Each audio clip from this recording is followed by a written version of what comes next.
ଯେତେବେଳେ ମୁଁ ଛୋଟ ଥିଲି ସେତେବେଳେ ମତେ କେକ୍ ଖାଇବାକୁ ବହୁତ ଭଲ ଲାଗେ। ହଁ ଏବେ ବି ଭଲ ଲାଗେ ଯେ ସେତେବେଳର କଥା ହିଁ କିଛି ଅଲଗା ଥିଲା। ମୋ ମା ମୋ ପାଇଁ ବହୁତ ବଢିଆ କେକ୍ ବନେଇଦିଏ ଆଉ ଏଇ କେକ୍ ବନେଇବାଟା ମୁଁ ତାଠୁ ହିଁ ଶିଖିଛି। ସେମିତିରେ ତ ବାପା ମାଙ୍କୁ ସେଲିବ୍ରେଟ କରିବା ପାଇଁ କିଛି ସ୍ପେସିଫିକ ଡେ ହିଁ ଦରକାର ନାହିଁ, ହେଲେ ବି ଯେହେତୁ ଆଜି ମଦର୍ସ ଡେ ସେଥିପାଇଁ ମୋ ମା ପାଇଁ ଗୋଟେ ଛୋଟ କେକ୍ ଟେ ବନଉଛି। ତ ଫାଷ୍ଟ ଗୋଟେ କପ୍ ତେଲରେ ଗୋଟେ କପ୍ ଚିନି, 1.5 କପ୍ ମଇଦା, 2 ଚାମଚ କୋକୋ ପାଉଡର ଦେଇକି ସେଥିରେ ଧୀରେ ଧୀରେ ଅମୁଲ ପାଣି ଆଡ କରିକି ଗୋଟେ ପ୍ୟାକେଟ ଟିନୋ ଦେଇ ସାରିଲା ପରେ ଗୋଟେ କନସିଷ୍ଟେନ୍ସିର ବ୍ୟାଟର ବନେଇକି ଟିଫିନ ରେ ଦେଇଦବା ଆଉ ତାକୁ ବେକ୍ ହବା ପାଇଁ ଛାଡିଦବା। ସେଇ ଭିତରେ ଏବେ ଆମ କେକ୍ ପାଇଁ ଆମେ କ୍ରିମ ପ୍ରିପେୟାର କରିନବା। ଗୋଟେ ପ୍ୟାକେଟ ଓରିଓ ବିସ୍କୁଟ ର ସବୁ କ୍ରିମ କୁ ସେପାରେଟ କରି ସାରିଲା ପରେ ସେଥିରେ 2 ଚାମଚ ଅମୁଲ, 1/2 ଚାମଚ କୋକୋ ପାଉଡର କି ତାକୁ କ୍ରିମ କନସିଷ୍ଟେନ୍ସି କରିଦବା। ଏଠି ମୋ କେକ୍ ଟା ମୋ ହାତରୁ ପଡିକି ତାର এই ଅବସ୍ଥା ହେଇଗଲା।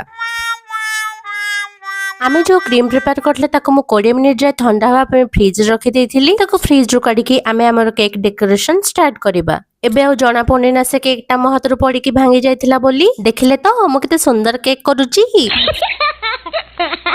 ना मो केक टा मा पाई होची ना सेइथि पाई ही सुंदर हेची। एबे से जो ओरियो रो क्रीम थिला ताको रोल करी की मु सेथरे मा लिखि देइची। एबे हेई गला हम केक कंप्लीट। चलंतु एबे मा पाखकु केक ने की जिबा। हैप्पी मदर्स डे मा। केमती हेची? बढ़िया ହେଇଛି ଭଲ ଲାଗିଲା ତ? बढ़िया ହେଇଛି ଦେଖିଲେ ତ ମା କେତେ ଖୁସି ହେଇଗଲା। ତୁ ଆଗ ଖା ଦେଖିଲେ ତ ଆଜି ବି ମା ମତେ ଆଗ ଖୁଇବାରେ ଲାଗିଛି।